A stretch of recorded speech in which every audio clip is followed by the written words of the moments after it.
Já está pronto o nosso brigadeiro. E agora a gente vai fazer uma coisa muito... Tá ótimo.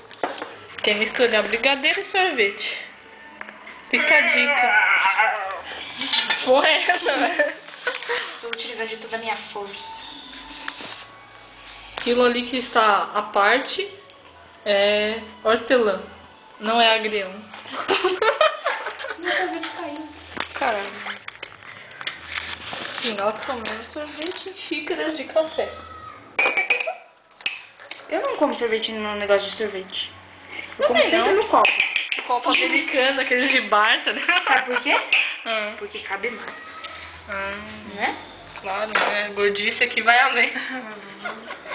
Nossa, eu vou levar a vida inteira pra encher esse copo. Puta, moleque, e daí? Espera um pouco.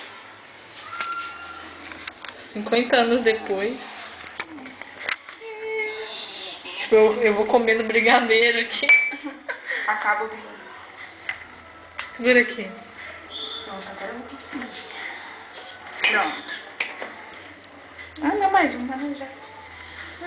3 horas colocando. O povo vai achar que eu tô com um copinho de sorvete. Pronto. Pega tipo, ah, beleza, agora esse tá bom. Leva o pote. Põe o brigadeiro. Mano, foda. Pegar. Olha, olha, olha. Ele vai derreter, ó. Ó, que péssimo. Gostoso. Meu amigo. Fica aí nossa receita pra vocês.